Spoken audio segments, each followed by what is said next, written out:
Hi again, everyone. Gary Digital Williams here on Beltway Boxing News and Notes on the Boxing Law on the Beltway Podcast Network.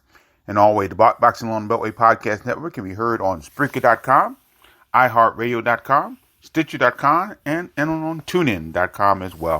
Of course, you're on Spreaker.com, you can hear us live, and we have great podcasts, including our news and notes that we do mostly every week. We had to take a week off this past week, a lot of things going on. But, of course, we have that. We have interviews, we have commentary, and we have live blow-by-blow boxing that you can hear for free right here on Boxing Law on the Beltway Podcast Network. So make sure you subscribe to us. Make sure you can follow me on Twitter at Digital25. And, of course, you can hear this on YouTube as well. Beltway Boxing News and Notes on the Boxing Law on the Beltway Podcast Network brought to you by Real-Time Pain Relief. From boxers to ballerinas, for shoulder pain to muscle strain, everything in between, Boxing Law on the Beltway recommends Real-Time Pain Relief, the natural, plant-based, safe, fast, and effective ointment. You go to freepainoffer.com, buy $10 worth of Real-Time Pain Relief. You get a free $10 tube of Real-Time Pain Relief. Rub it on, the pain is gone in real time. And by DeborahSpears.com. She has great weight loss tips, has great jewelry, and I've heard she has some new things going on with her website, and she's been talking about it on Twitter as well. But make sure you follow her and make sure you look at her dieting tips. You can diet, eating real food along the way. Make sure you look at that great jewelry, the boxing pendant that she has there on Deborah, Debra Spears.com. Well, we have lots going on this week. This week we're going to focus on a couple of things. The last week's great performances by the Russell brothers in Minnesota. We'll talk about that. We'll give you an update and just about, I think, the full card just about of the Top Rank Promotions card that will be held this Friday, July 19th at the MGM National Harbor Casino in Oxon Hill, Maryland.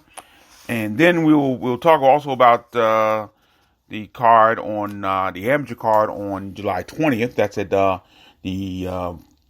Palmer Park Community Center in Palmer Park, Maryland. And we're also going to pay tribute to truly one of the great boxers of all time. One of the greatest I ever saw. And he was outstanding. We'll talk more about that as well. Well, this past week, the Russell brothers of Capitol Heights, Maryland, of course, Antonio, another Russell, and Antoine, the last Russell, the younger brothers of Gary Russell Jr. They had demonstrative victories this past Saturday at the Armory in Minneapolis, Minnesota. Antonio Russell won a 10-round bantamweight battle over Francisco Rayito Pedrosa of Tijuana, Mexico. Russell scored a shutout on all three cards. He raised his record to 15-0, 11 KOs. And Antonio really has quietly been doing very well in his career. He's fought a lot of guys with good records. Pedrosa is now 13-8-2, 6 KOs. He's really moving his way up, and they're taking their time with him. No question about that. The Russell family taking his time with him, but he's been doing very well. Antoine, the last Russell, however, the super lightweight, has been really doing a good job. Although, again, as I said last couple weeks ago, I really think he took a step back with this performance. Not his performance was good, but the opponent he had was a little bit taking a backward step. Don't know why they did that, but he did win a third-round knockout over veteran Lightning Larry Ventus of Detroit, Michigan. Now, Ventus had an under 500 record going into this, so you got to wonder why Antoine took this bout at this point. But he's still growing, still working. He's 10-0 now, all 10 of his wins by knockout. So, again, good performances for the Russell brothers, and we'll see what happens with them down the road, and also with Gary Russell Jr., where his next stop will be. Now, let's turn our attention to this coming Friday, July 19th, at the MGM National Harbor Casino, the Top Rank Promotion card. We do know there are a number of Beltway boxers on this card. We'll talk about that first, and then we'll give you some of the other bouts that are on this card. Some of the really good bouts that are on this card. We do know that undefeated DC middleweight Dustin Hernandez Harrison, he'll be in an 8-round contest on this card against Juan La Manza de Angel of Barranquilla, Colombia. Harrison, of course, 32-0-1, 18 KOs, came off that fourth-round knockout win over Fred Jenkins Jr. That was on April 20th at Rosecroft Raceway in Fort Washington, Maryland. Yangel is 21-11-1 with 19 KOs. He'll be looking to break a 2-bout losing streak. He lost by 8-round unanimous decision to Habib Ahmed.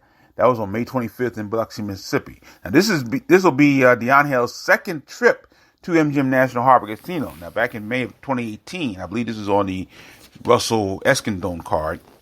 DeAngel lost by 6-round stoppage to Emmanuel Aline.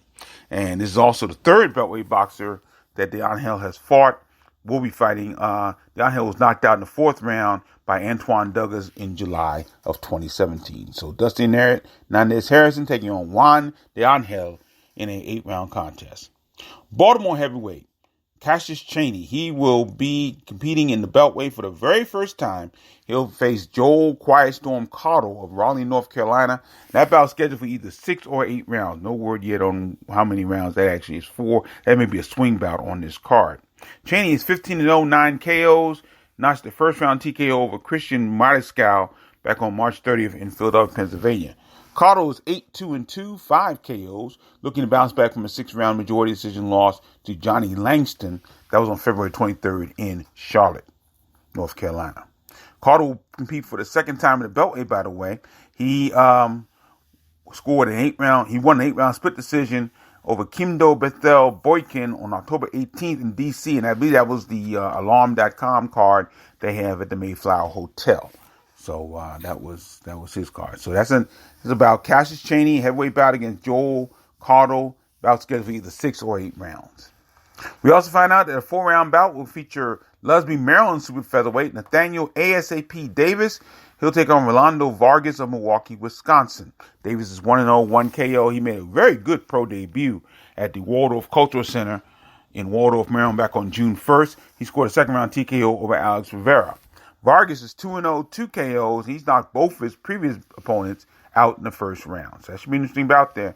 4-round bout, Nathaniel ASAP Davis taking on Alex Rivera. Then we just added Patrick YGP Pat Harris, the undefeated super lightweight out of Hyattsville, Maryland. He'll take on Donald Bulldog Ward of Memphis, Tennessee. That bout is scheduled for either 6 or 8 rounds. No word yet on that. Harris is 16-0, 8 KOs. Comes off a 3rd-round disqualification victory. That was against Anthony Woods on May 18th in D.C. I believe that was the card at the Sphinx Club.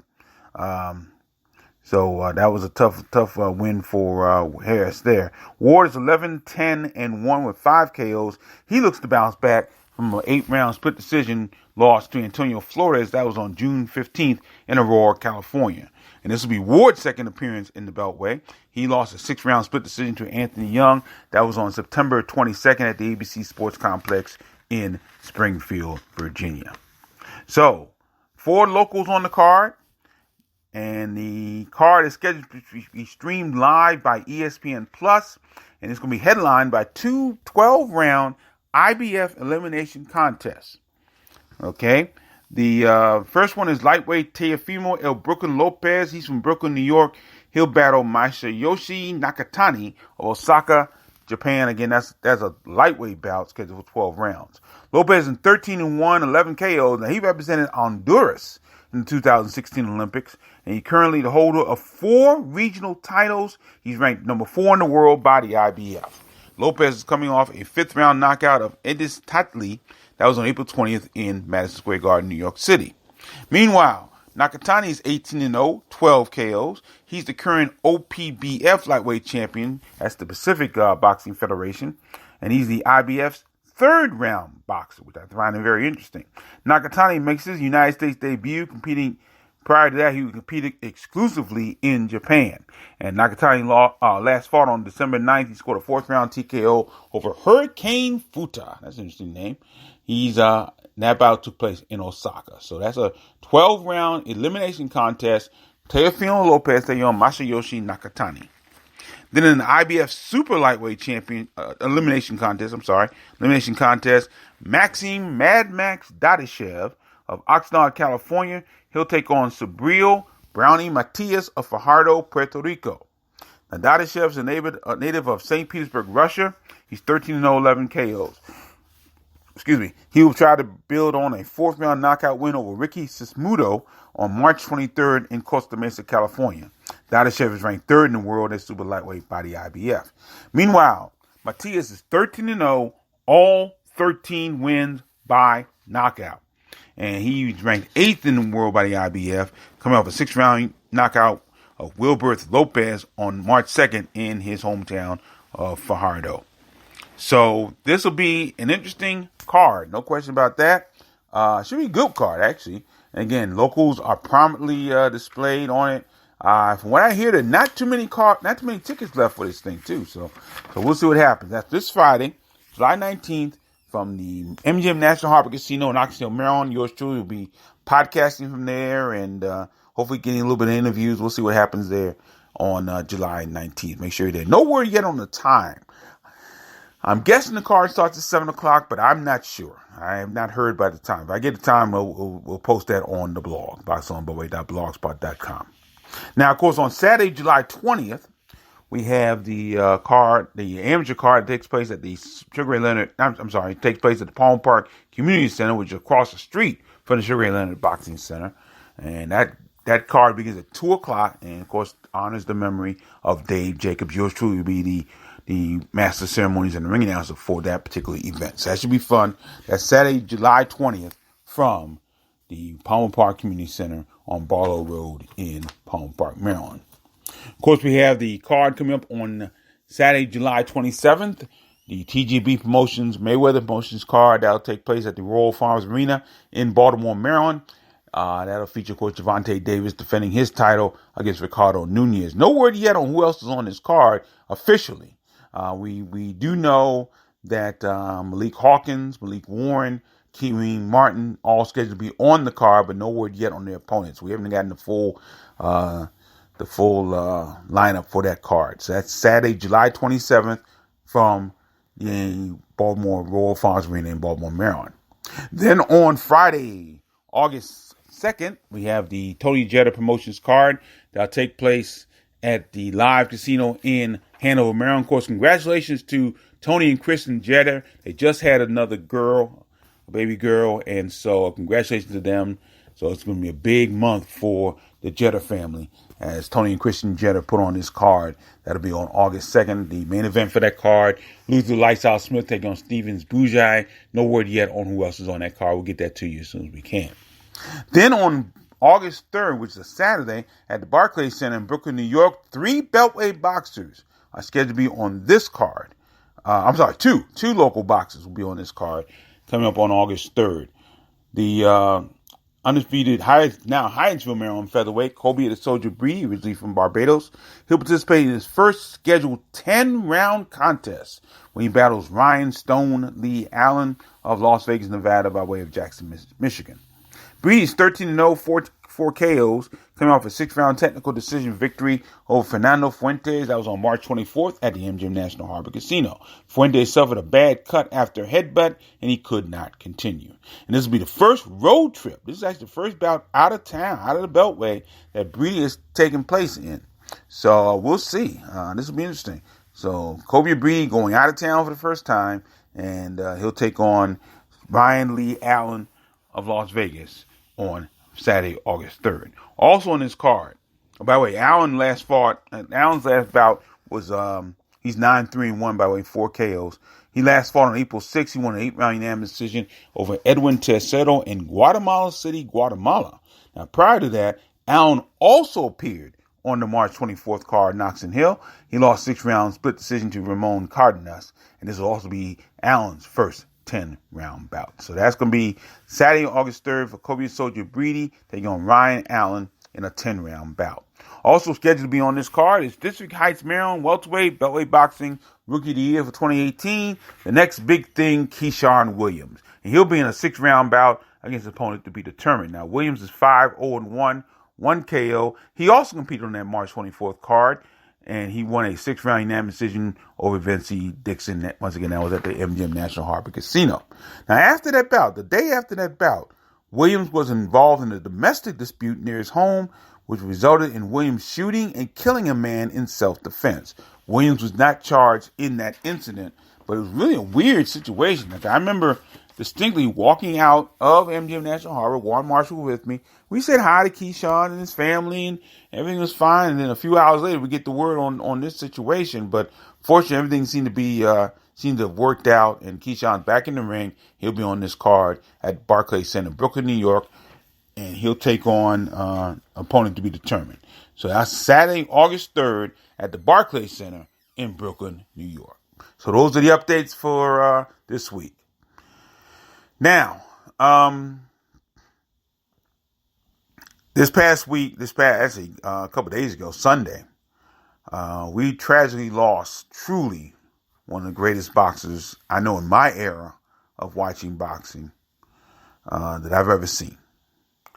And a good guy, too. I had a chance to talk to him a little bit after his career was over. And actually, he would come up to the Beltway every now and again to bring up boxers. And I remember him being at a Jimmy Lang show a few years ago.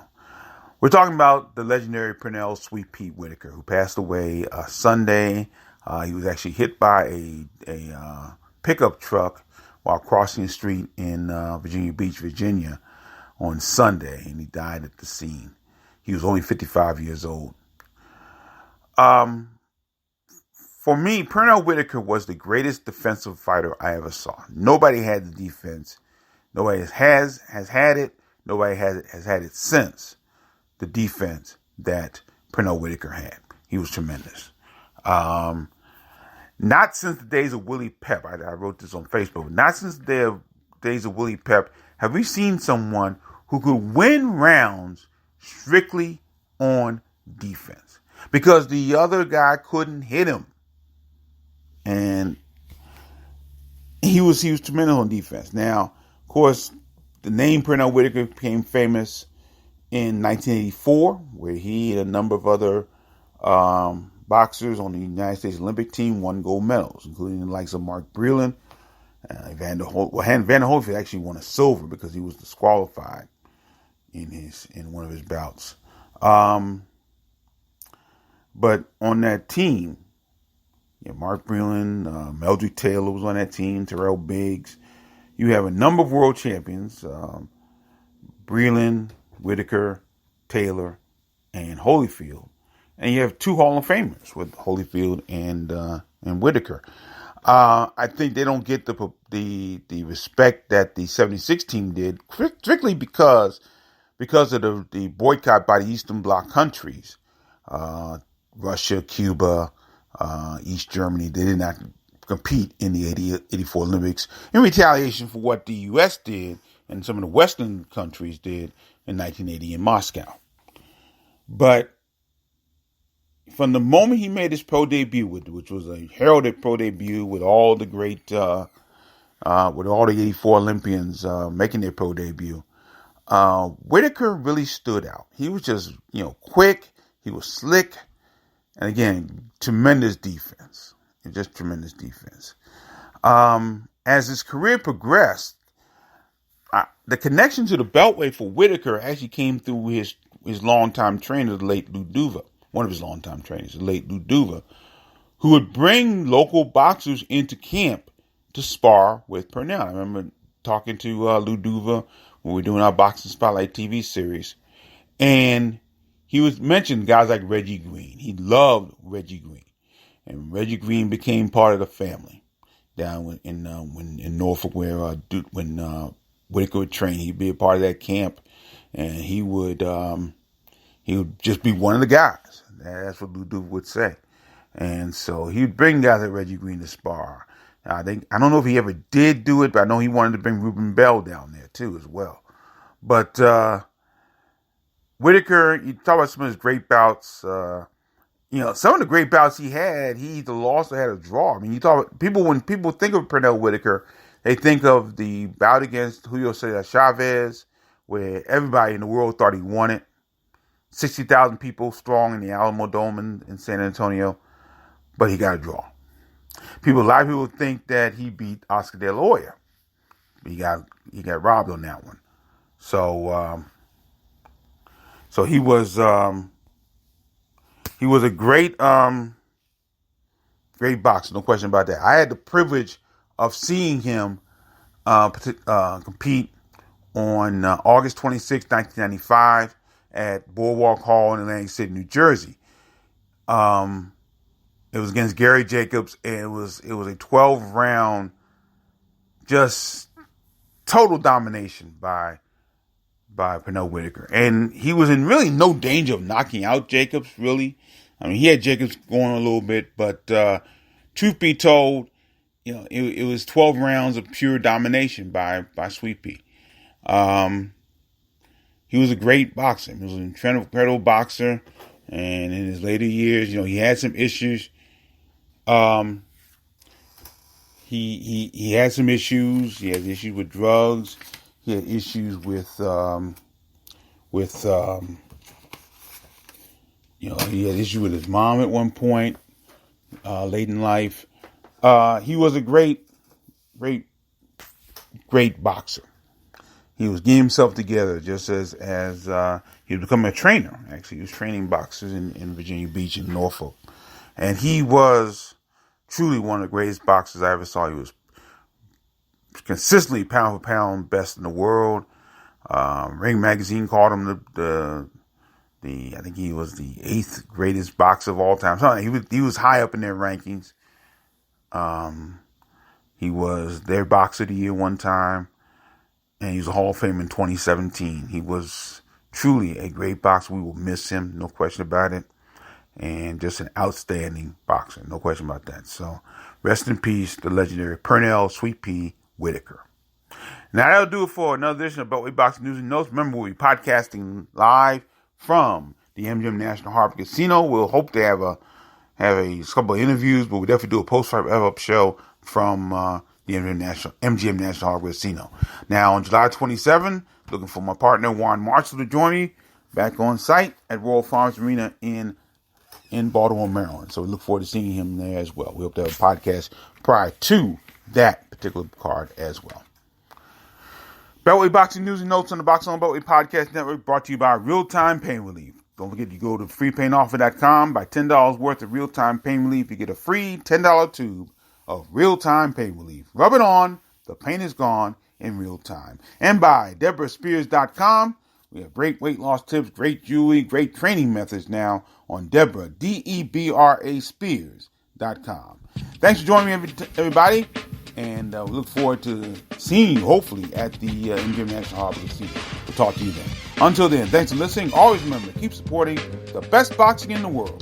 The boxing along the Beltway. Thanks for listening. Take care.